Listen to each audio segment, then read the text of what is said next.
Hello and welcome to the Publicly Challenged Podcast. I'm your host, Luke Oswald, and I hope you join me on my quest for knowledge to become a better public land hunter, angler, and forager. Stick with this and who knows, maybe we will learn something together.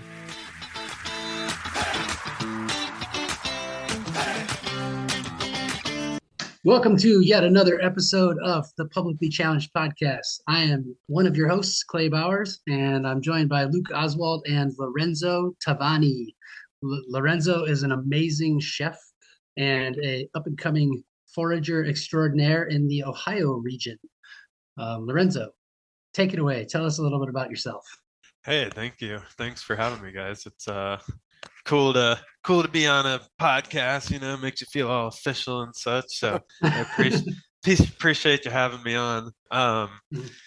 So I guess we can start with culinary school. I moved to Columbus and did the culinary school thing out of high school, and it was an apprenticeship program. So I worked at a nice restaurant here in Columbus called Lindy's, white tablecloth kind of deal, really high volume and busy.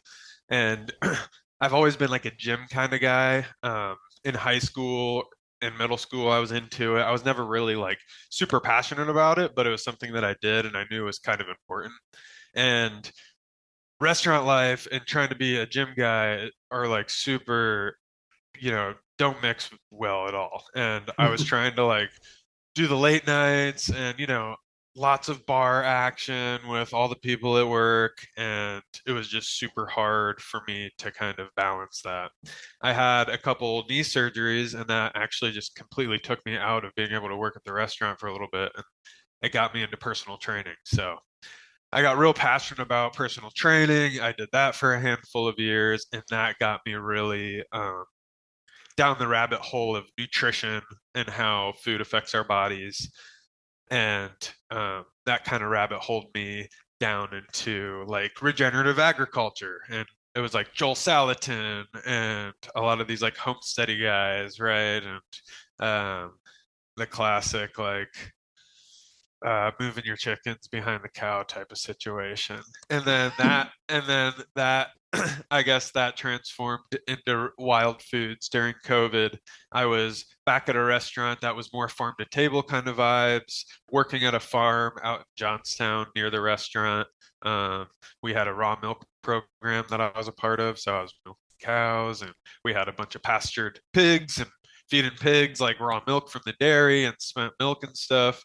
And we had 35 mobile pasture raised chickens. So it was like 3,000 chickens that we would move every other day to fresh pasture with this mobile electric fence. And I would collect their eggs sometimes on a day by myself, all by hand, into plastic crates and load them up.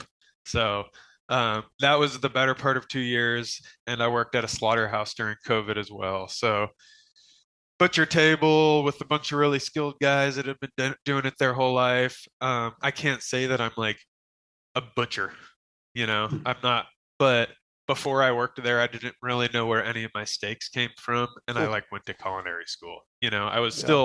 I went to culinary school and I was still so disconnected from all of my food because I was still like in a classroom learning about steaks, but that's just not how I learned. So being able to get hands-on in these different things is what really kind of enlightened me in the whole food system, I guess.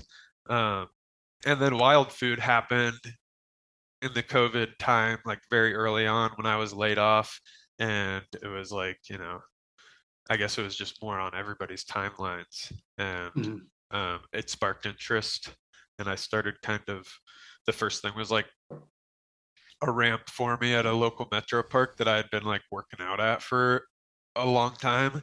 And I just had never like looked past the green. And then I started seeing like individual plants and really rabbit holed there. And the cooking has always kind of been linear. I've done some like private chefing for families, filling their fridges with like meal prep, and I do dinner parties, and have been starting to do some like wild food classes that are more like out in the woods in these cool outdoor venues and showing people ingredients that we're using in the dinner. So cooking, but started from a passion of health and has kind of stayed health the entire way, but transitioned into the different, I guess, aspects of how our bodies can be influenced and how our health can be impacted, because an apple is not an apple. We all know that. Or like meat isn't meat, right? Like so much of the backstory of how that thing came to be is what really matters. So it's kind of me in a nutshell. I mean, I guess I could go on and on and on and on and on, but maybe the longest intro ever. No, it's good. great. So a couple things. When you went to culinary school, you broke down cuts of meat, but not a whole animal, or what? Yeah, we broke down cuts of meat, and honestly, I guess I could have learned more from culinary school, but I was like 19, working in a restaurant with a bunch of 40-year-olds. We were just like partying, Yeah. And there was like one guy that I went to college with that also worked at the restaurant we were both doing our apprenticeships at, and we were just like up to no good, like Yeah. restaurants and health are not in the same like sentence, in my opinion, Mhm. in all aspects of it, Mm-hmm. So, have you ever been the dishwasher? Yeah. Oh yeah. Oh yeah, dude. I can throw down on dishes. Oh, yeah. I worked at a pizza place for a long time, did dishes, but like never was a dishwasher. Have you ever been in a full-time dishwasher, Clay? Yes, actually, two full-time jobs that I had in my 20s. I was a dishwasher, and it is the worst job you could possibly have in the kitchen. Terrible. Nobody respects you. But does it not like make you better at life when you get really good at? Because like I know you probably tried hard to do the dishwashing thing, like it was your job. So I think that like if you can get efficient at those kind of tasks that are really sucky and like remedial, maybe like it can apply to other things in life. Yeah. Yeah. It's like the wax on, wax off. It's like the Mr. Miyagi kind of thing. Karate Right. Kid. I did the dough thing for a while. I was the dough boy at a pizza place and used to go in early and make all the dough and proof it and put it in the Wow. fridge for everybody. But That's pretty intense. that was like super early. well, yeah, made a lot of dough. And depending on what day of the week it was, towards the weekend, I'd have to double up and make more. And now I can't even eat dough. Wow. Gluten free. Yep. Yeah. Yeah, that's interesting. More and more people I meet. Yeah, I think it's just I probably shouldn't eat. I don't know. I mean, yeah, my stomach's not great. Could be related, but I eat it. I think it's Maybe- environmental. I really do. Yeah. I think that a lot of it has to do with the glyphosate and all the pesticides and our ruined microbiomes. Yep. Yeah. And Yeah. modifying it to where it's got way too many chromosomes versus what it used to have. Yeah. Yeah. All those factors. Stress. I think stress is something that affects more of us than what we really even know. Some of us might not even feel stressed out, and I think like our body, like our systems are being, Yeah. I could see like for sure environmental stresses are a huge one. yeah. Clay. So Lorenzo, before I met you in real life a few weeks ago, Yep. when you came to my foraging class, I imagined that you were just gonna have like a cheesy smile on your face the whole time, and you're just gonna be like doing this thing, and then when I met you, you were just like totally chill, not like that at all. And Yeah. I was like, man, he really like does the Instagram cheesy thing, like really like that's your thing. Yeah, it's like a little, it's a little bit of a skit. Like Yeah, I will say too, when I meet people for the first time, especially when it's like, dude, it's like I'm not meeting just like some random dude off the street, I'm going to meet Clay for the first time and take his class, right? Like that wasn't like a little thing. Yeah, whatever, you could shake your head, but like I was like, a little reserved, right? You got to feel people out, see, test the waters, but yeah, the more you get to know me, the more that goofiness comes out. But the videos are for sure like cranked up. Okay. I know you're always encouraging me on when I do make cheesy Instagram posts. You're like, yeah, do it more. Yeah, it's fun. I mean, if you have fun doing it, like, dude, I was like the class clown that some people loved in school and some people hated, and I feel like I'm now using my powers for good rather than evil, you know? Because I have fun doing it. It's just like the goofiness is fun for me, and it's like the videos are a little bit of a skit. Mhm. I like Clay's cheesy ones. I don't like. Yeah, they're great. I don't like Clay's cringy ones. So They're all so hard for me to do. Yeah, it's relatable. I forced my son to do like one of the first ones I did that was like a cringy video. I forced my son to like film me, and we were hiking together, and that was that one with the huckleberry, and I like Oh, yeah. ran and like power slip. Yeah. yeah, yeah. And he was like, Dad, this is so stupid. And then that one got like so many views.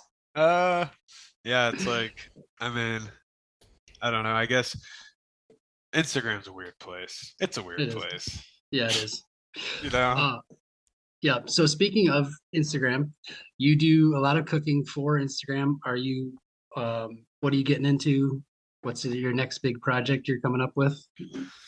I've been playing with vinegars, making vinegars from scratch. So I've got an apple scrap vinegar and a persimmon vinegar and a wild plum, wild grape vinegar situation going. So they're all at different stages, and I'm gonna make a green tomato vinegar with the last of the green tomatoes from my garden. So, the basic like doing sugar with the water and whatever fruit that you're using, you're basically making like alcohol, and then you're letting that alcohol, stirring every day to keep the stuff from forming any yeasts or whatever, and then you're letting that acidify, and you're building up that acetic acid and turn it into vinegar. And I've got like a mother forming on my plum vinegar, so that's pretty exciting. Because Wow. it's just like my first time doing it, and I read a couple books. I got like the Noma Guide to Fermentation, and they've got some cool, crazy methods that they do that I want to try out. But it's all just like, I think a big focus for me is like, how can I utilize everything? Just like extract as much flavor. Because if you think about what I'm adding, it's like water, sugar, and fruit, and you're getting this like insanely complex vinegar afterwards that can be used in so many different ways. So name a way. Like I am not a chef. Yeah, like, well, the easiest is like vinaigrettes, right? Like everybody puts vinegar on like a salad or something fresh like that during the spring and summer. But vinegars go great in soups. Like, acidity is a good element in almost any kind of dish, just in a certain amount of volume. So like a soup would be really good. You could use it like obviously to pickle something. So you could have like a cool wild plum and grape pickled cucumber that's kind of got like a purplish hue to it or something. There's like a lot of herbalist methods to use vinegars too, right? Like imagine a fire cider with not apple cider vinegar, but like a cool wild crafted vinegar that you made like with persimmons or something. All the colors are really beautiful, so you can add like make a drink with it. You could do vinegar and honey and some like bubbly water, and there's some ice in there. And if you drink, you could do like gin or something like that. Make like a cool kind of cocktail. So vinegars are really, I think, like a really underutilized kind of ingredient that most people don't use, or they'll just drink like a shot of apple cider vinegar to be healthy, but they don't use it in their cooking that much. Mustard too. Like, I could make like a whole gallon of wild plum grape mustard, like fermented mustard. Right? Like do the mustard seeds, right? Like you do mustard seeds and pour the vinegar over top and let them soak until they get soft, and then blend them up, and then it'll be really bitter, and you can let it age for a couple weeks, and then you have like your own, vinegar that you make, your own mustard. And like the next level, right, would be growing your own mustard plant, your own mustard grains, harvesting the seeds, making your own mustard and vinegar, and then making your own mustard out of the Clay, plant. I'm gonna need some wild mustard seeds, bud. Like a whole bag of them. Yeah, literally. Like you guys are talking to the wrong guy. You know who we need to be talking to about this Pascal. is Pascal, or our next week guest, Jess Starwood. Oh yeah. Oh yeah, We'll be somebody out in yeah. Cali where there is a bunch of wild mustard.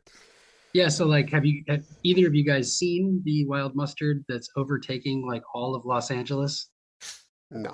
I've been recently, and I probably have seen it, but did not realize that that's what it was.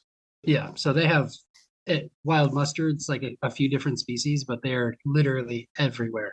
Wow. And I've actually thought that it would be a really good like some like capitalist with like an entrepreneur like go out there and just like harvest like tons and tons of mustard seeds for exactly what you just said, just to Yeah. make mustard. That'd be, I mean, that'd be baller. I would, Mm. you could do these cool little drops online on a website. It's like I have 10 jars of this, super think- foraged, but like fermented mustard. If it's an Cool. ecological problem, though, there's Yeah. probably grants for that. Yeah. Okay, so now you're getting a grant to restore habitat, then taking and making a product and selling it, kind of like the Yopon in Texas, to where you're actually restoring the Houston toad or whatever habitat or whatever it is, or the Austin toad habitat. And there's a grant for that restoration. So then, like the guy from Lost Pines Yopon, that's what they do. They get a grant, they go in, they clear a piece of property, they're getting paid money to clear it out, and then in return, they're selling all this wonderful Yopon holly too. Wow. Yeah, But the Yopon is native. That's where it's weird. it's native, but it's because what is it? It's because of the loss of habitat due to the expansion of homes and everything. They're like, well, if we can reduce it, we can help save the habitat. Yeah, they need to start having those vomiting ceremonies again. Where they use lots and lots of Yopon. What? So I'm sure I actually didn't hear that podcast, but I'm sure Jason said it. The scientific name is Ilex vomitoria. Okay. So that's because they say they gave it that name on purpose. It was like a conspiracy to stop people from wanting to drink Yopon because it was actually putting such a ding into the pocketbook of the people who are trading for tea. So, okay. so they said that it made people puke, and then there was like all these like, I think they were like urban legends about people drinking like native people used to drink like massive amounts to make themselves vomit, and then they named it Ilex vomitoria. Really? Yeah. Wow. I did not know that one. Yeah. Okay. It's good. History with Clay right there. Yeah. Clay, you always drop one on me every single time. Just when I think I've peeled back all the layers of the onion, there's another layer there. Every Yeah, how single long time. have you guys known each other? 4 years, I think. Yeah, maybe something like that. About 4 Okay. years, Clay and I have known each other. Hit it off, actually. He was a guest on the podcast. Kept in Cool. touch. Went and hung out once. Tried to film some stuff for a show that I wanted to do. Went on a hunting trip together. We'd hang out a hell of a lot more if you were closer, Clay. Yeah, we would. Me and him are both millennials, which I was just thinking about earlier Do today. not That's own such- that. Yeah, I no, me don't. neither. We're the very first year of millennial, and I reject it hardcore. Wow. I don't identify as a millennial. What do you identify as? I'm a Gen Xer. For Okay, sure. That's fair. How Yeah. old are you? I'm 40. No. Yep. You're 40. This month I Yeah. turned 40. So Okay. Clay's a What little is bit the Gen older than X? When does the Gen X and the it So ends Gen at- X is supposed to end in like 82, and I was born in 83. Yep. Yep. Yeah. So, you're on the cusp? yeah, I'm a cusp. Yeah. Just I'm lie. Enough people around the world lie about their age. I mean, just literally. Honestly, you I could don't just, like think- change your age. Nobody's ever gonna see your birth certificate. I don't think we have to lie about it though, because if you hang around No. us long enough, you're like, oh, these dudes totally grew up as Gen Xers. I mean, Yeah. and I'm sure it was the same for Clay, but it was completely unsupervised all summer long. Street lights came on. You knew you had to be at somebody's house, probably not even your own. Yep. Fed yourself. I started thinking about it. My kids, like, they can make minimal things compared to, like, I was cooking full on meals at probably 8 years old. Wow. I was not doing that. I mean, No, it, no, no. it might have yeah, been like that mac and makes- cheese or something, but I remember I was definitely making food, feeding But myself. you've been posting some awesome looking meals lately, man. Yeah. Lorenzo, how old are you?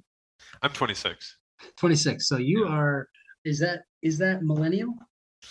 No, Are you, No. you're that's a you're like- seer or whatever. Oh yeah, yeah. Gen Z, I guess. okay. Or yeah. Or maybe on the cusp. Actually, I don't really know. I haven't like looked too hard into the classification to You're like care a- enough. You're like a millennial with a Gen Z rising. Yeah, exactly. If you want to get into the astrology of it, Yeah. add that layer on. Are you gonna ask me my sign next? No. So no, the reason I was going to ask is because, like, how was your childhood compared to what, like, Luke or what I just described, or he described our childhoods as being like. So you said you didn't cook, but how was your childhood? Yeah, I grew up doing outdoor vacations with my family mostly. So it Oh, was cool. like hiking trips and kayak trips, and my uncle had a boat, so we would go like rent boat houses and do boating trips, and it was a lot of that. And when you're younger, you're just like all out around for the ride. Like I wasn't like passionate about the outdoors when I was young or anything. I was just like hanging out with my cousins. And then I guess even through high school, I guess I lost some of that. We stopped going on as many trips, but friends we would go hang out and do hiking, hit the woods, hit parks close by, but it was nothing like, I didn't have any kind of real connection with the outdoors. That's kind of happened later on. I always liked it, but it was never something I guess I was conscious of or, Mhm. acknowledged. It was just there. Okay. But isn't it funny how that sort of set you up for later in life? Like, I actually think about that a lot with my own kids. They might complain a lot about being in the woods, but you mentioned this to me when we saw each other, that you came up and you were camping and it was really chilly that night that you camped, and how your girlfriend was going to come, but then she didn't because she was like, I don't want to do that. But you grew up in a way that it actually kind of primed you for being able to camp in the cold and It's just like, yeah. Yeah, no problem. So that's cool. Yeah, that's yeah, my it favorite. is really cool. My family's so happy about it too. They love to see it, because like my grandma grew up foraging morels, right? Like that was her mushroom that she grew up foraging. But my grandma massive garden growing up. My mom had two smaller raised beds, but my grandma had like a 50-foot by 40-foot garden for years and years and years. And as they've gotten older, it's gotten smaller, but they still have gardens, and they grow enough food to give the whole family vegetables like the asparagus, the squashes, all that kind of stuff. Everybody's getting, a surplus of all the extra veggies. So that's been there too. Lots of influence. It's like I didn't really have a choice to not end up the way I did. But you were car camping, right? Is that what you did? Yeah, when you went to I watch car that? camped. Love car camping in the winter is the best. It's yeah. way better than summertime. I get too hot. It was the first weekend I've done it. It's cool. I think definitely an option for when me and my girlfriend go and do stuff. The tent's cool, but if you're just doing a night, it's easy to just pop down the seats and pull up a couple pads or whatever. Back seat's pretty big. I got a Subaru Outback, so it works out. Subi life. You could totally just make a little platform in there, and there's a whitetail hunter that I know that does that, and he's a public land nomad with just the freaking folds down the seats in the Subaru and puts it in there, and he's got his gear on one side of him, and he sleeps right on the other side of it, and goes all over the place. It works out pretty good. Yeah. Yeah, with my little camp stove, if I get dangerous enough with my pre-packing and planning and stuff, like we could be eating pretty good for a while out of a cooler. It's fun. I have a lot of fun like planning the meals, thinking about how the different things can be used. And so speaking of that, I saw you recently took a trip to Chicago as well, and you planned. Yeah. I don't know if you released all those videos or not yet, but can you kind of I talk about posted a that little and what you vlog. were doing?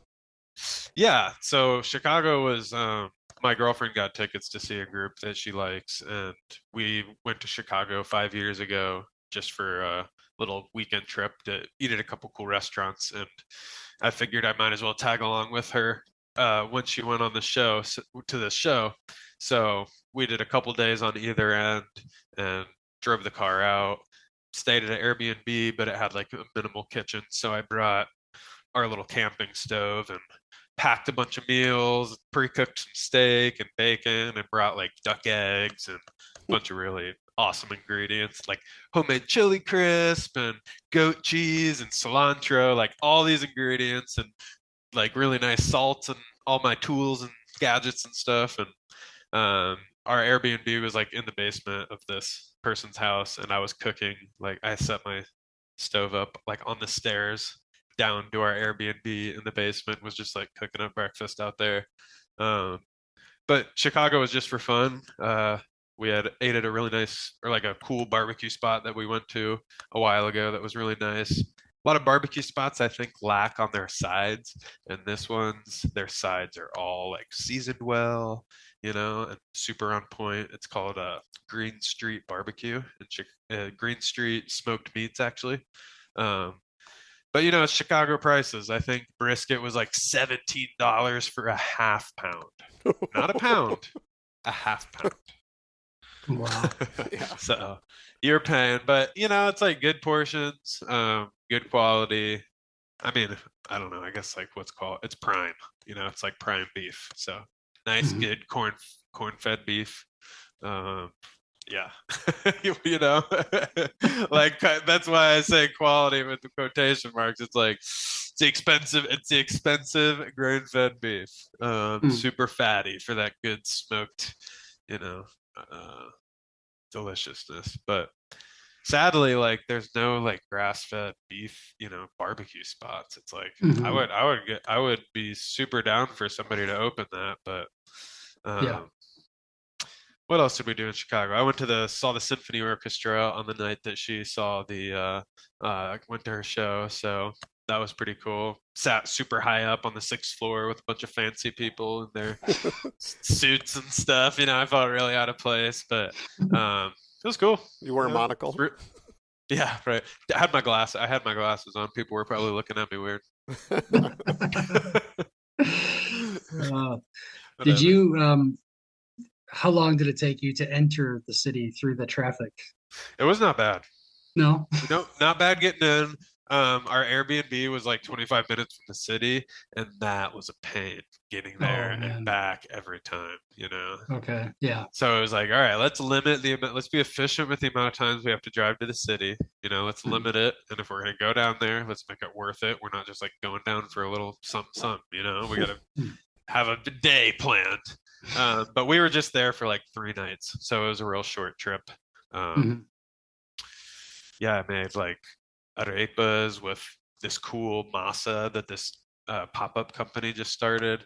So this company is these two young people that are kind of my age are making tortillas from scratch. They're doing the nixtamalization process from local corn here grown in Ohio.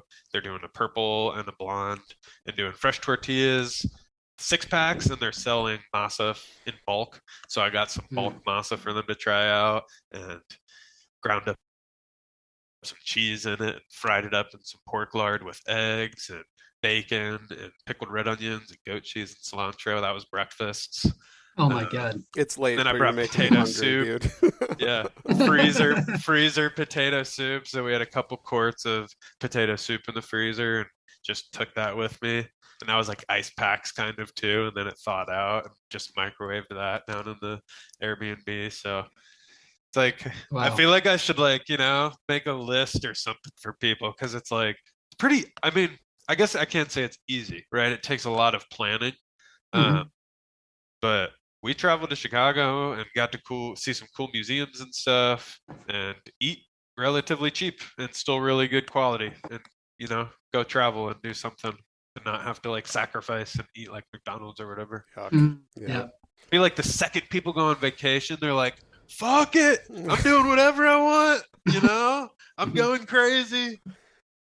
I sometimes can definitely be guilty of that, like where I just like, Yeah. occasionally I'm like gonna munch down a bag of Fritos. And I do too. Like, don't think that I pack my freaking meals every single vacation. And like in Uh, between me eating awesome meals, I also might have like a dessert or something, or right, mhm, like we're eating out or something like that. But there's ways to save big mhm. money, like packing meals, even if it's 2 meals a day that you pack. It's like that's so much money compared to like getting breakfast in Chicago. It's like what's like a breakfast cost? Gas was like $4.80 in some Oh, places. 25 bucks for breakfast at Yeah, it's crazy. Starbucks. It's What are we coffee, doing here? like a Getting sandwich. 3 eggs for like, a 4 egg omelet for like $14 or something, probably. Wow. Yeah, yeah. So have you you've made your own fresh tortillas then with this nixtamalized corn? So I didn't make tortillas, but I made like they're called arepas, which is it's a Yeah, they're like Colombian yeah. and Thicker, right? Venezuelan. I think they do them in Venezuela too. Yeah, it's like it's like kind of a patty, and I Mm, ground some cheese in mine. yeah. Nice. Nice. Oh, so good. They're so crispy and perfect with eggs, Yeah. like salsa. Clay Yeah. likes Mexican street food. Oh Yeah. yeah, yeah.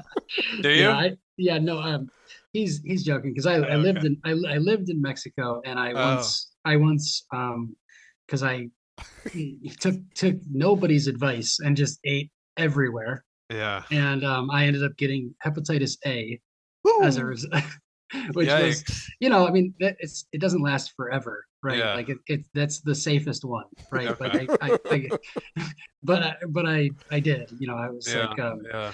I was just, I went crazy. I lived in Mexico and I literally, people were like, maybe you should be careful. I'm like, nah, this food's delicious. Yeah. It is. It No, is. It just wasn't the um, most sanitary. That's all. Yeah. no, Yeah. no. So, what the grossest part to think about though is that, so that passes from people Fecal. going number two and not washing their hands. Ah. So yeah, I ate somebody's fecal matter. Oh. Yep. Well, when in Mexico, I guess, right? Right? Oh uh, boy. yeah, yeah. Mexico's cool. I went a couple times, and the first there was like this whole row of food carts, and Mhm, we got taco de cabeza, so we like mhm. it was just a cow's head, Yeah, and this kid with his bare hands was just like ripping off chunks of the meat from wherever, kind of blind, talking to his homie over on the other side, just yeah. like picking off meat, throwing it on the flat top, or maybe on a cutting board, busting it up on the cutting board, and then throwing it on the flat top. And dude, it was like, I mean, I don't even remember what part of the cow had, but that thing was just sitting on a shelf above his flat top in the complete open air. Yeah. Probably had flies around it. Like, wow. Yeah. And it wasn't like on the flat top like a super long time where I was confident that like everything could be killed off or whatever. He was Yeah. like flashing it real quick and like trying to get me on my way on my way. He's like, it's hot here, bro. It's like already an ambient 90 degrees. I don't have to do a whole lot to this to get it hot enough. It Yeah. was Where rough. in Mexico? The first time I went to Tulum, and then the second time was Oaxaca. Oh, We cool. went to Yeah. like Oaxaca City, and we mostly stayed in a little town outside of Oaxaca City. Um, Mhm. Oaxaca City's a little busy, Yeah. It's like not the vibe we were going for in vacation. Really Mhm. trying to hang out, not be like super stimulated by a bunch of cars and stuff. Mhm. Yeah. So I've never been to either of those places, and Okay. honestly, it's kind of funny. Like many people think of Mexico as just being hot all the time, Yeah. but I lived in two giant cities, two of the biggest cities in Mexico. I lived in Mexico City, and then I lived Wow. in Guadalajara. Okay. And Mexico City is like just cold a lot of times because Mm, it's like up in a valley in a mountain, interesting. and so oftentimes it'll be rainy and like in the 50s. Wow. What do they call And that? There's a name for that, isn't it, Clay? Isn't it like a plateau effect or something to where I don't. I Where it can't surprise you constantly, with like it. it's a wind Yeah. tunnel, like all the Yeah. time because it's like I don't know. There's a name for it. I know there is. Yeah, but so I wasn't hot all the time, Yeah. like that, except Yeah. for like during the day it can magically be like 85 degrees, and then at nighttime it drops down to like in the 30s in Right. Guadalajara. Yeah. Yeah. The real desertous areas like that. Real dry, right? Is there Yeah. nothing for the heat to hold on to? Is that kind of Yeah, it's just no clouds, no like cloud, no yeah. moisture? Yeah, so like I don't know if you ever noticed this, but like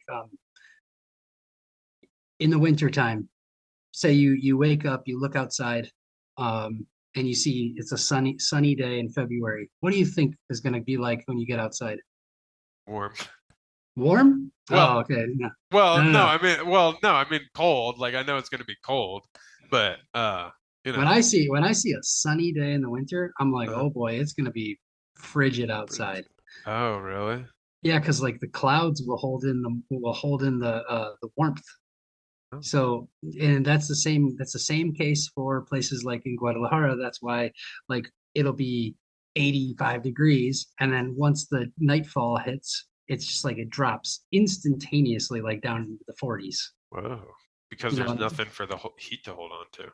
yep. So it just like doesn't there's like the clouds like keep it in, but without clouds it just totally flies away. And that's why I always say, like, you look outside in the middle of winter and it's not cloudy. You're like, boy, it's going to be cold outside. Oh, interesting. Yeah, Wow, that's a good tip right there. yeah. So But Lorenzo, oh, sorry. no, as I say, that's just That's most my people big don't tip. don't most people don't need to use that tip because they have a weather app. Yeah, that's one Correct. that'll stick with me forever. That's a good one. I like that. That's cool. Right on. So what are you collecting this time of year, like as far as foraging and stuff like that? What are you most looking forward to right now or coming up?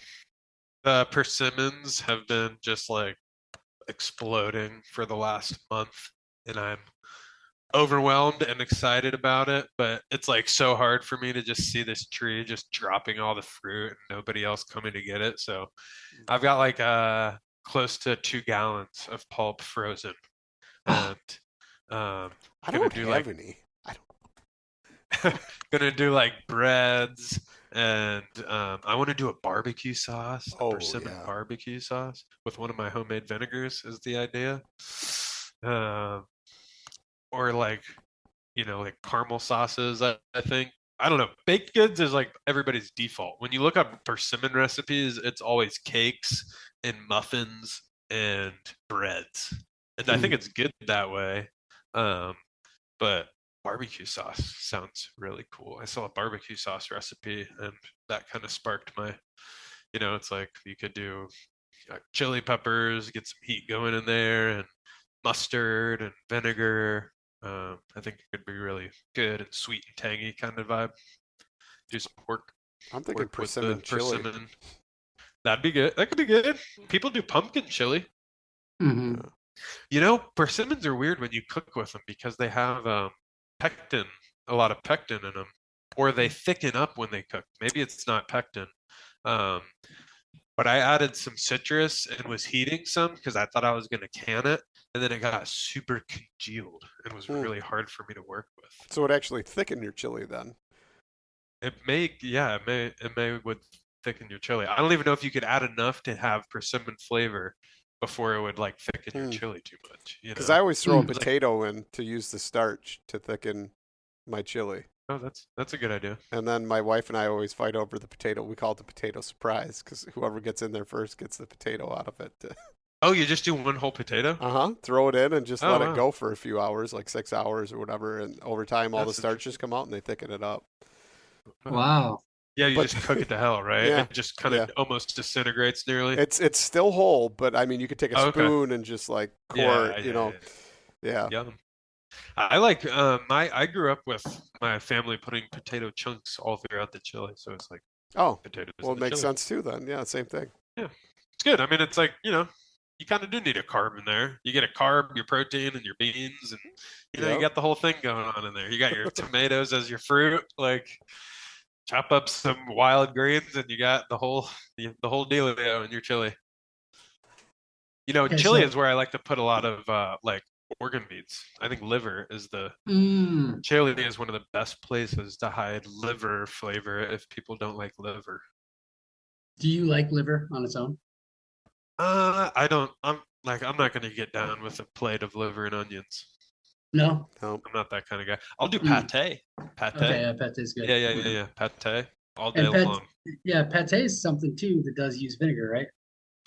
You can do some vinegar in there. A lot of people do lemon juice or like mustard will usually provide that like tanginess, but Mhm. a pickled something will go really well with like pate and sourdough, for instance. But Okay. pate is great. You can do like wild mushrooms with your beef liver and just add a whole array of umami, awesome earthy flavors. Yeah. So, Luke, did you save your liver? Nope. Ah, come on, man. He just shot a deer the other day and he didn't save his liver. Damn. If I was Yeah. closer, I would come get it from you, dude. Well, Yeah. I could have shot another one Next time. tonight, but I Yeah. You passed. could have shot him. Yes, You I passed? I did. We'll talk about that later, but yeah. But you mean before? We'll talk about that before. Yes, before. But But so Lorenzo, what's wild game looking like for you? Is it something in the future that's definitely in the cards, or what are your thoughts on that? Definitely interested. I feel a little discouraged being in Ohio. I think Mhm. it's like we're very low on the list of public land, and that Mhm. doesn't mean I can't travel somewhere, but it is always nice to have stuff close by, I think. Makes it more accessible at least. We have some state parks, but because there's so little public land in Ohio, it's just really overran.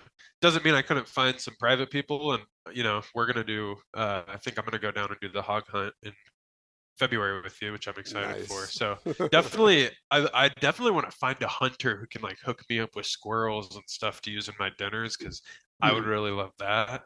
I think that would be a really cool kind of thing to introduce people to. Introduce myself. I mean, I don't know where to get a squirrel. I would love to start playing around with squirrel and recipes and stuff. And I think like the real answer to that is like I just need to figure out ways to start killing some squirrels. Right? So have you ever eaten squirrel then, or no?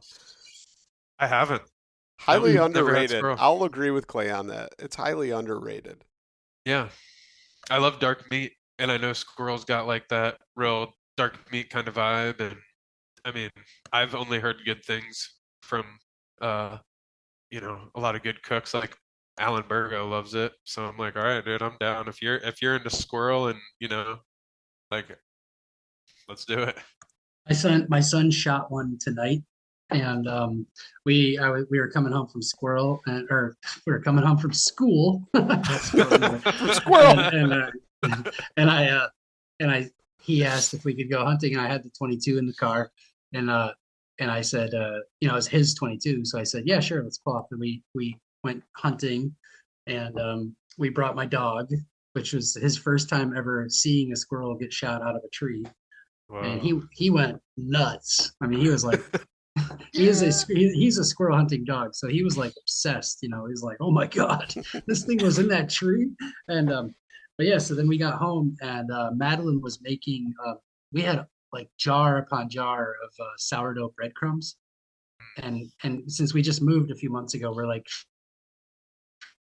trying to condense everything and kind of like get rid of things that are unnecessary. So she made all these drumsticks tonight, and then so my son skinned the squirrel, and then I took off the two back legs. It was a pretty big squirrel, and we breaded them in the sourdough breadcrumbs, or I should say, she breaded them in the sourdough breadcrumbs, and then fried up some like squirrel drumsticks. Do you braise them or bake them or anything first? I mean, typically they could be pretty tough. Yeah, so that's what I was going to say. Is normally I would like braise them for like 45 minutes and then put like breading on them and then do that whole process. But tonight we were just like, it was just like, oh, let's just do it. So me and my son are sitting there going like tonight with each of our one, like it's like testing the durability of the teeth. Yeah. Yeah. You guys probably have they talk about underdeveloped jaws in our soft food, right? You guys probably have some pretty developed jaws in that family. Yeah. So, That's yeah, great. yeah, I think squirrels. that whole story is cool. My son skinned the squirrel, and then we cooked it up for dinner. Like, I love Mhm. that. That's pretty awesome.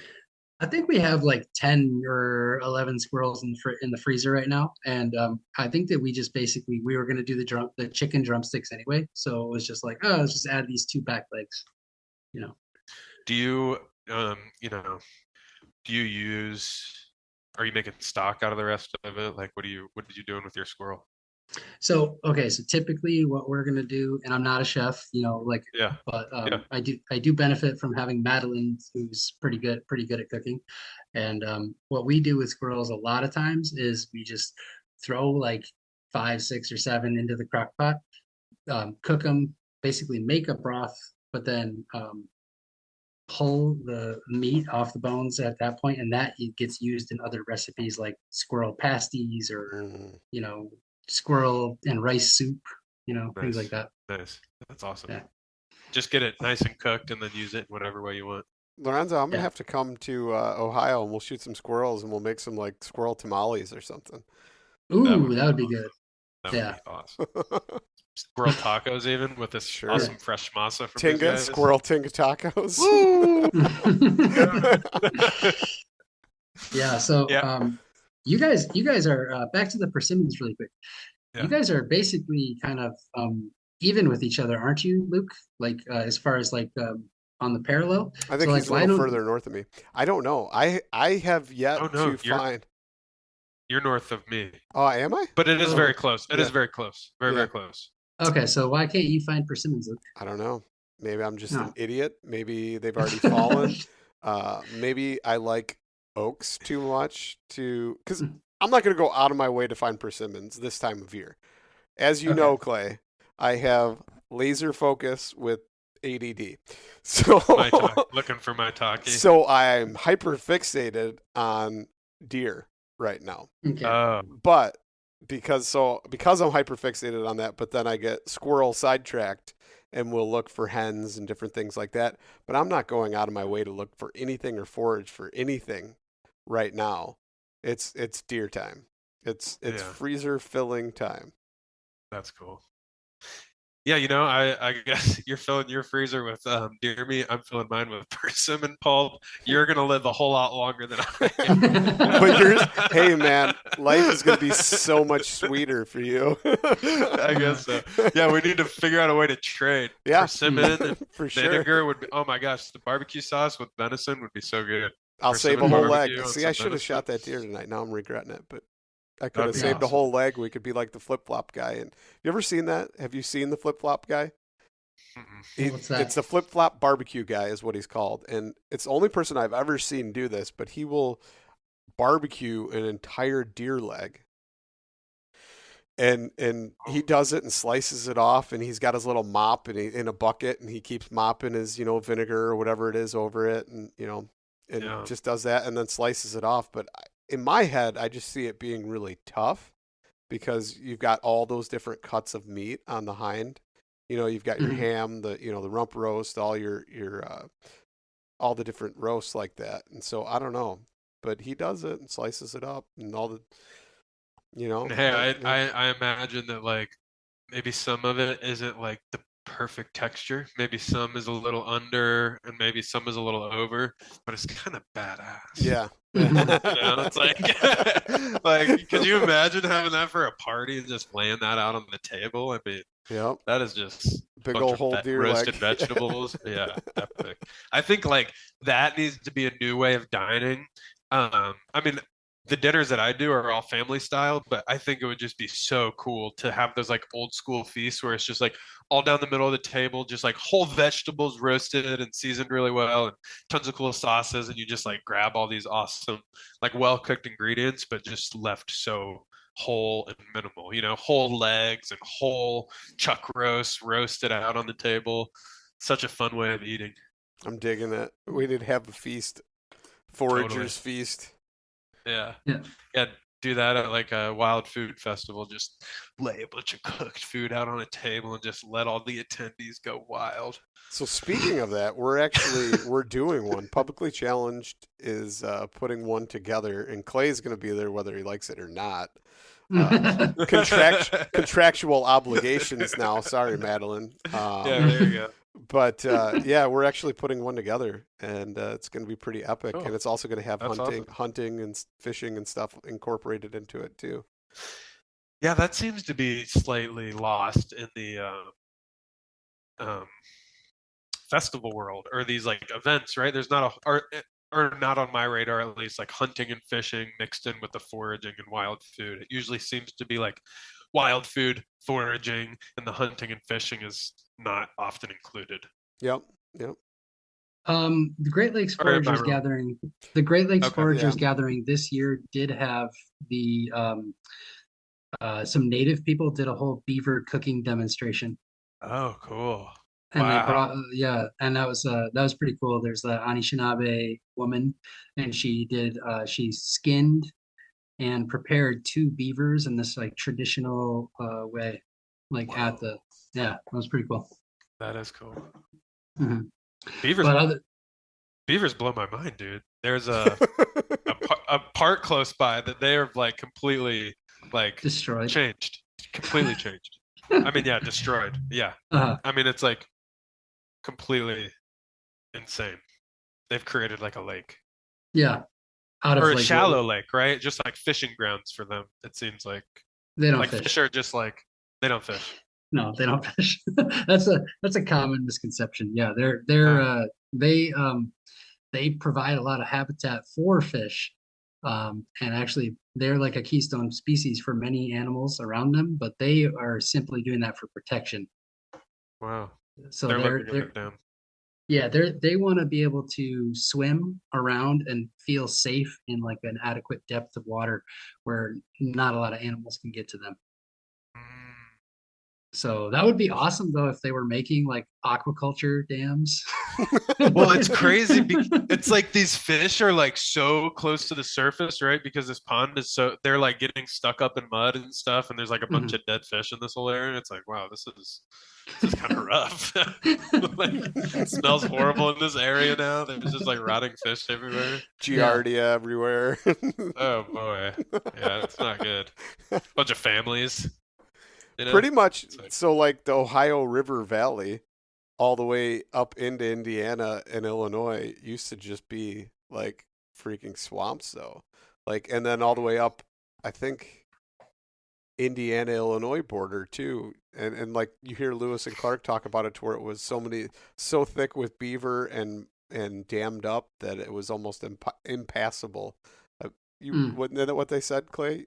Something like that? I remember you and I talked about that one time, but Lewis and Clark did start out on the Ohio, but then they made their way just downstream to where the Ohio comes into the Mississippi, and then they turned up and went against the stream of the Mississippi, and then took that over to the Missouri. But I don't think that they were on the Ohio for very long.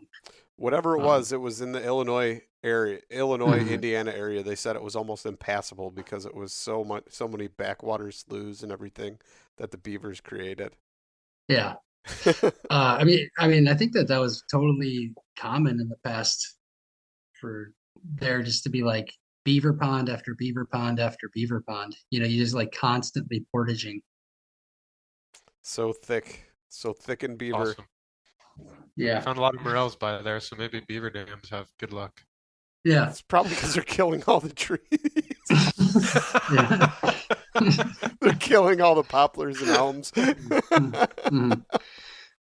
Yeah. It's a win-win. So, Lorenzo, what is your favorite fall time mushroom?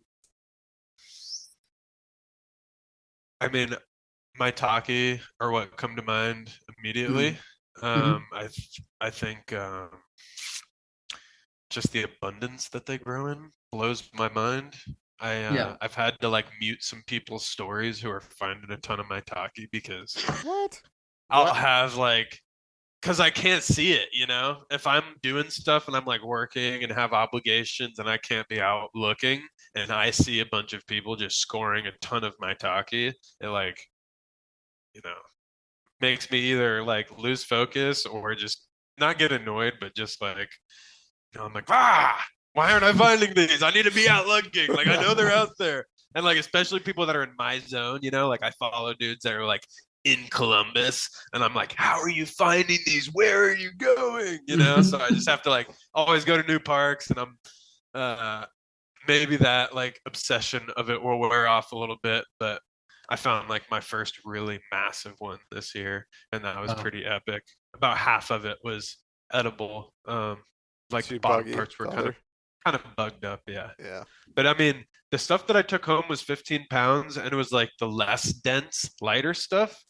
And everything I cut away and left there had to have been more than 15 pounds. So it was like heavy to hold. Yeah. Incredible. I wish I could feel that. Oh yeah. They didn't you don't have them by you. No, I don't. No. No, I mean, just like you said, though, I do. There's one guy that's a local to the area that posts maitake pictures, but he's like, there's a lot of mushroom hunters by us, and almost nobody finds maitakes. Because there's people already finding them, or No, like because not a lot of them grow. Yeah, not of them. A lot of them. Okay. So because Northern Michigan was apparently, this is what some mycology people have told me, because Northern Michigan was more recently logged than like Southern Michigan for instance, we have less sizable oaks, and so like our oaks are a lot smaller than they are in Southern Michigan, which is like paradoxical because like Southern Michigan is more populated with people, and you think that there'd be more giant oaks by me. Yeah, but it's the opposite. So I've only ever seen up here. I saw one maitake that looked like it looked like the size of like a softball, and it was already like totally decayed. So wow. Are you? I mean, what size oaks are you? Because I only find them on old growth. Like I don't ever find them on something that's a foot in diameter or something like that. Is that what you found it on, Clay? It was a smallish tree actually. It wasn't old growth, but I have like sickly. So my only maitake that I've ever found that was good was in Kentucky, and it was an oak tree. It was like a chestnut oak, and it's probably not even that big of a tree. Oh. And yeah, I found it there. So you only find them on giant trees though? Old growths, yeah, and Yeah. mostly on black oaks too. That seems to be the dominant species that they grow on is black oaks, and then like picture like you're in Sleepy Hollow or something like that's if you can find a spot like that and you're walking through, you're gonna find hella hens up in there. Okay.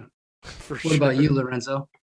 Yeah, I found a medium-sized, kind of smaller one on a really small oak, and I could tell it had some like I looked up at the canopy and there was like obviously some branches that were damaged. It looked like something with the tree wasn't right, so that kind of made sense to me. But the giant one I found was on a giant oak tree.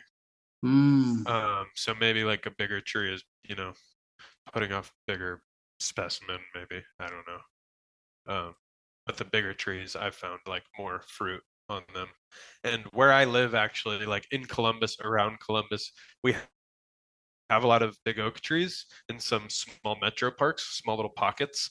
But you have to go like 45 minutes north, and there's a state park that's really well known for having a bunch of maitake, but it's super picked. So it's like you don't have any luck there because everybody knows they grow there.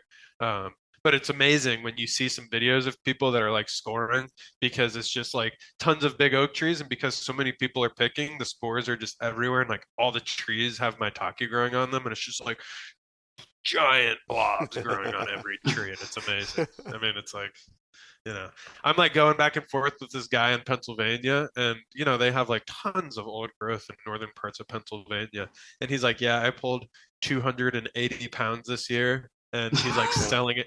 He's like selling it to this distributor that like sells to New York chefs.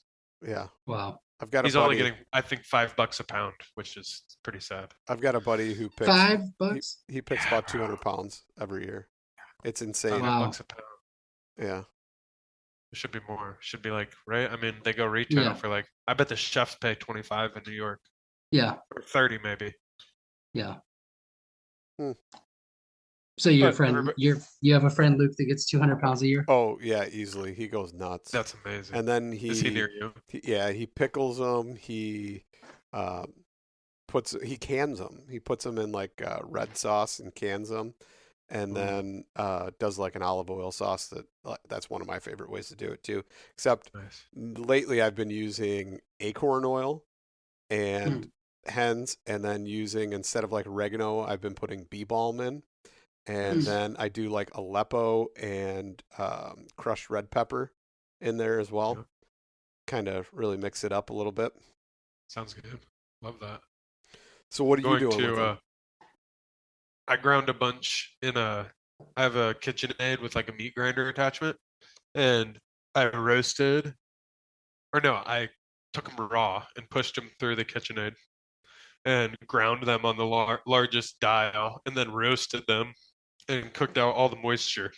And I'm going to work with this local butcher shop that does like pastured meats and pork and stuff, and I'm going to put them in a sausage with like some wild herbs Nice. that I've foraged and do them for my dinners. Oh, Put them in with nice. like pork and dry shiso that I grew, and dry stinging nettle and bee balm and some seeds, probably. Like I have some fennel seeds that I grew and picked, and a bunch of coriander seeds, stuff like that. Nice. Yeah. Nice. So, Yeah, the mushrooms ground, I think it'll be a cool. Like I'm all for eating big chunks of mushrooms, but sometimes I like them to be hidden in more inconspicuous ways. Yeah. one of the best ways that I've ever eaten mushroom anything was Madeline made they were like chanterelle nuggets. And I think it was like she ground up chanterelles and mixed them with chickpeas, and then and then like she did something, but like fried them or baked them. I can't remember. I'll have to get back to you about this, but they were so good, like absolutely amazing. She made like some aioli sauce or something, and we dipped. Sounds like falafel. Yeah, so it was like Right? basically like kind of like falafel, but we were just calling them chanterelle nuggets. Yeah. And oh my God, they were so good. And yeah, That's you're right. pretty cool. Like you're totally right. Like sometimes it's like you don't want to eat a fried mushroom. You want to eat like something else. Yeah, just like hide it a little bit, you know? Like I think the ground and I did a bunch in a batch of chili, and it was good, but like not everybody wants big old chunky pieces of mushrooms like I might, or I kind of got sick of it towards the end, having the giant pieces. And like I think ground is a great way to bulk it up, and you're getting all the all the micronutrients that like the beef doesn't necessarily, like some grass-fed beef might not necessarily have. It's like amazing to see the micronutrients that are in these wild mushrooms and plants. It's incredible. They're just demolish any cultivated counterpart. Yep, absolutely. Yep. It's crazy. So, okay, we've been going on about maitakes, and actually that's kind of a theme for many podcasts. Yeah.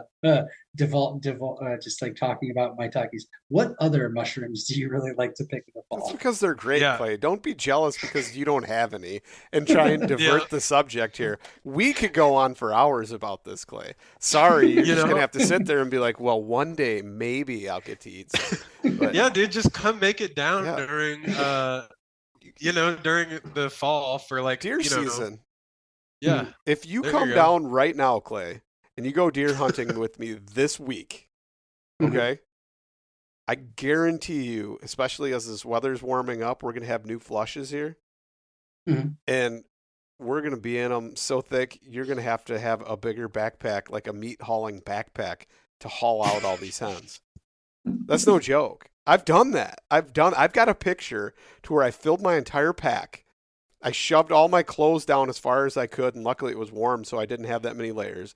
I shoved down in all the hens, got game bags, and then freaking put the hens in the game bags, and I walked out with like 40 pounds of mushrooms on my back. Awesome. That's awesome. Did you have the little like mushroom antlers hanging off your pack? No, but I had, so like my pack's got these horns on the side, and that's where I hung the game bags. So like I planned on quartering up a deer and hiking out with it. Instead, just hiked out with all these mushrooms. But it was incredible, and I was like, well, at least I'm not going home empty-handed. You know what I mean? So it was it's like overwhelming bringing home that much mushroom. Yeah, my wife was like, what are you doing? And she knew it was just going to be bugs all over the place. Like, all right, this is what I'm doing for the next 2 evenings.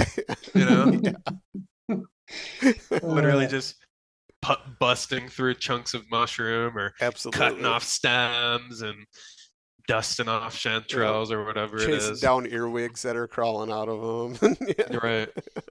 Yeah, I'm I guess I could like probably expand my repertoire of things that I'm looking for in the fall. I would say like the big thing for me right now is so many things have been coming out of the garden, is that like I've got all these chili peppers and all these like late tomatoes, and I've got so much garden cleanup that I've been having to do that the foraging has taken like a little bit of a back. I feel like I got my fix on my taki. I've got so many preserved that I don't like want to keep hunting them. But 2 years ago, this 3-pound lion's mane fruited in this tree in the like outer edge of the city in the suburbs, and it didn't fruit last year. I literally went back every single week of September and October trying to see if this thing would fruit, and it never fruited. And this year it was back, dude. I just had this weird feeling like I was like at a place near the tree that it fruits, and I was like, you know, I should go check. Like maybe I was thinking about the picture. It was like kind of around the same date, and it was maybe 2 or 3 days too old. It was a little yellow on the outside, but it was there, dude. And it's like 12 feet up in the tree, or maybe like 10 feet up in the tree. So I had to climb a ways, and I like climbed up with my backpack open in my mouth and had to do like a heel hook situation and reach up around this tree. And it was like pretty sketchy, but there was no way I was leaving without getting that mushroom down from the tree. I know that feeling. Or I would have come back with a pole or something, you know. But that's pretty cool. I'm doing Alan Burgo's crab cake recipe with it, and I've got the mix like in the fridge resting, and I'm gonna fry it up tomorrow. Very nice. Lorenzo, have you seen the video of Luke climbing the tree for the lion's mane? No. Oh, you haven't? Okay, I don't think so. So if you do go to the pig hunt and it's at the same spot, I don't know if it will be at the same spot or not. But I was there last March, walking around, and I look up and I go, holy crap, there's a bunch of lion's mane at the top of this tree. And I think it was Hericium coralloides, right? Yeah, it was on an oak. Yep. Yep, and it was a big oak tree. And I go back and I tell everybody, and I'm like, oh, it's just gonna be stuck up in the tree because it's like, what was it, like 20 feet up in the tree? Yeah, probably. Yeah. It took me 4 sticks, so it's like 24 feet. I had them stretched pretty far. Okay, so either way, Luke goes, oh, I'll go get him with my climbing gear. And he takes his like whitetail climbing gear and climbs up this rickety oak tree. And I'm like watching, and I'm like, dude, this thing is gonna fall down, and he's just gonna like smash into a bunch of pieces. And luckily he made it. But it was actually shaky. It wasn't bad until I got up to the last stick, and then the whole tree was wiggling quite a bit.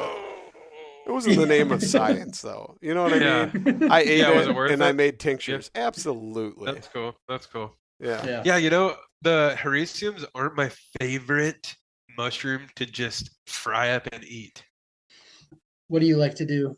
Just I'm trying to find a way to really like them, honestly. Like the crab cakes are my next kind of try. I mean, you mix mayonnaise and a bunch of flavorings and ingredients Yeah. and stuff with mushroom, and it's going to taste good.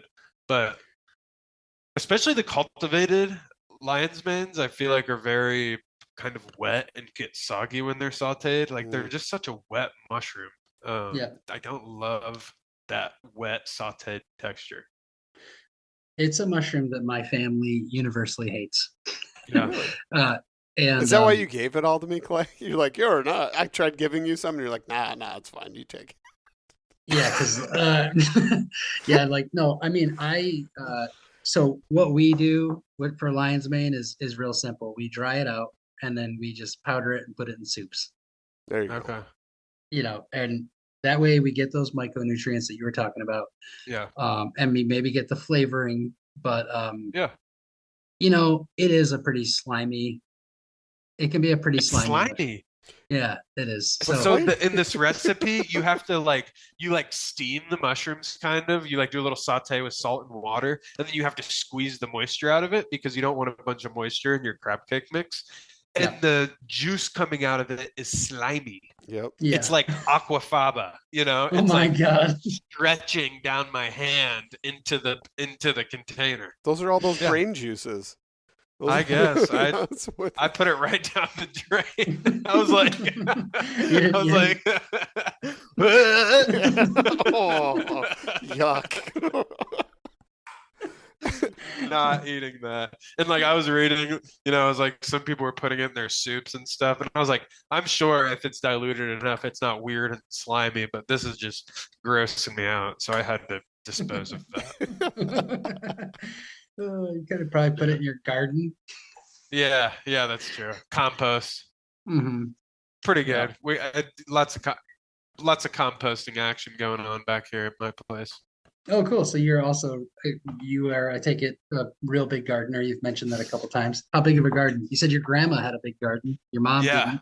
It's our whole backyard. I wish I could show you. I don't know how I could show you guys a picture right now, but it's massive. Our whole, I don't even know how big our backyard is. Maybe 80 feet long by 30 feet or 40 feet wide. And, there's a bunch of trails and some grass going down the middle of it, but we've killed off 95% of our grass, replaced it with wood chip trails, wood raised beds. I've probably brought in 200 bags of compost, organic compost from this place. Nice. Trying to do the Charles Dowding no dig method, doing cardboard to kill off our grass and put compost on top. So just establish 2 more beds before winter so we can plant in the spring. And we're basically maxed out on space. I mean, we could do planters on our fences if we wanted to grow vertically, but we need our paths so we can get wheelbarrows and stuff around. But 2 big raspberry rows, 2 big strawberry raised beds. We've got 2 big rhubarb plants that have been producing a tons of herbs,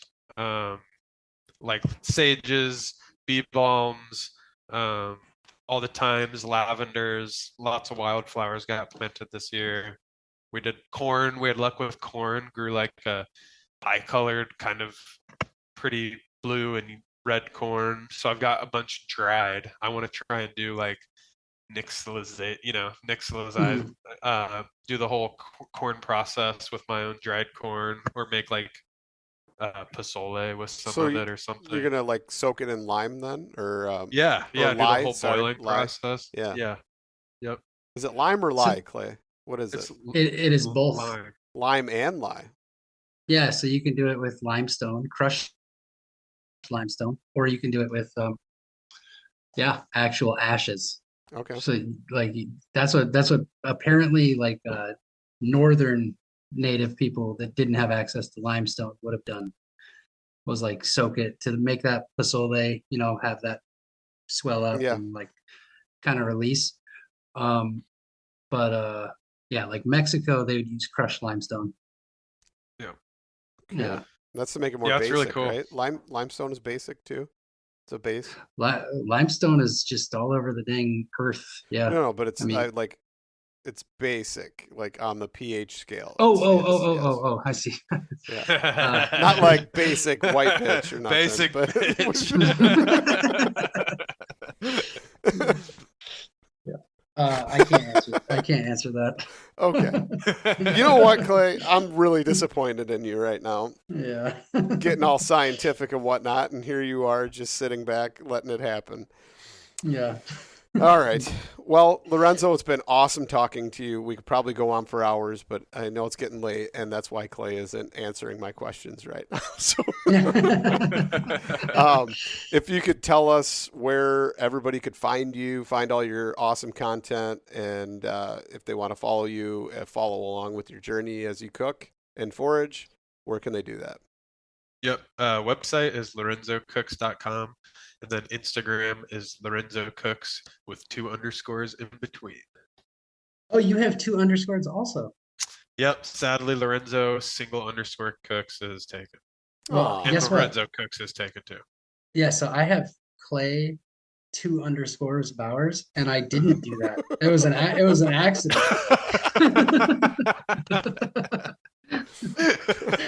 Have you ever tried to just get 1 underscore or what? No, I never went back and tried. Or even get rid of the underscore and just do a space. Might be a thing. Yeah. I'm going to steal it now. Yeah, I'm going to steal it on There you. might not be, just so we can't have it. Just keep it hidden. Oh, yeah. So, and then I know it's not in the books yet, but me and Lorenzo were already discussing too a possible winter collaboration where like we do like a winter foraging class, and then he's going to come potentially cook some meals. Yeah, that's got nothing to do with me. Yeah, but it could have be something epic. to do with you. Yeah. No, I'm saying it could have something to do with you. You could possibly come join. And I was just to get people amped up, maybe I was talking to my buddy who owns a mobile sauna about bringing his mobile sauna. What is it with you and saunaing with dudes? Dude, I like it. Saunas are great. Hey, bro. Yeah. No, I get it. But there's an inside joke. Clay's brother was there for it. It was just the vibe and the way Clay said it. And I understand Clay is just super innocent and naive. Like, so he doesn't understand when he says things. Sometimes they come off wrong because in his mind it's normal.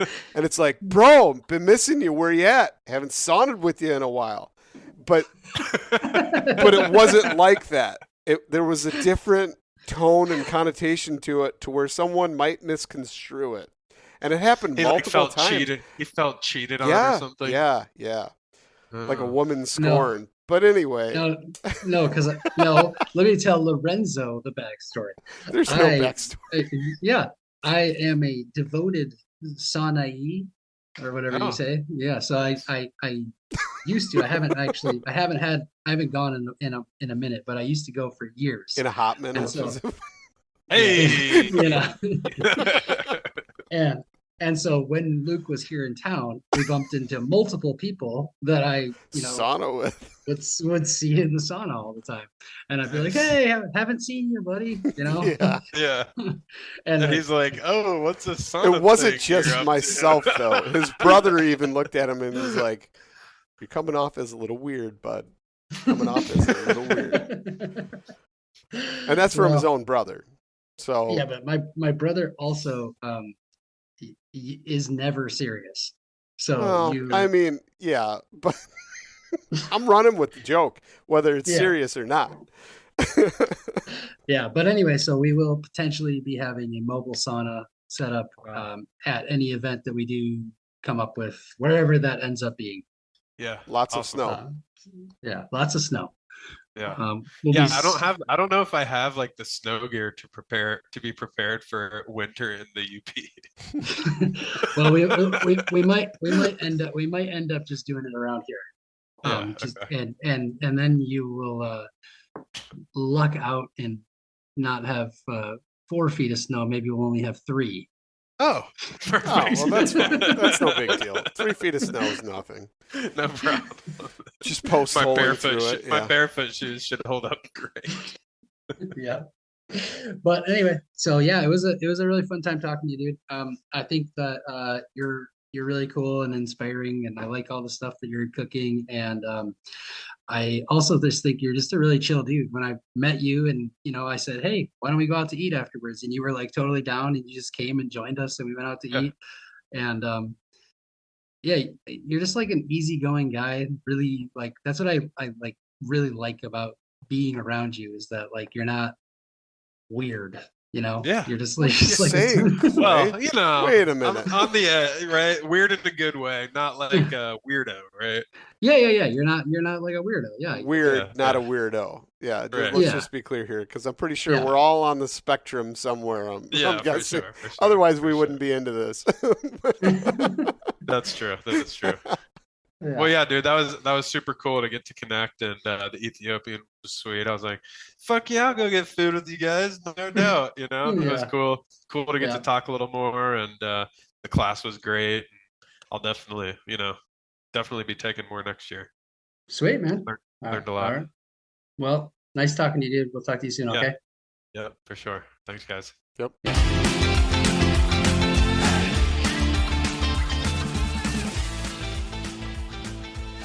And once again, thank you so much for listening to the Publicly Challenged podcast. I hope you enjoyed the show, and if you did, please subscribe on whatever platform it is you're listening to. Also, if you could leave a review, that would help us out. And you can check us out on Instagram or at publiclychallenged.com. And once again, thank you so much for listening to the show.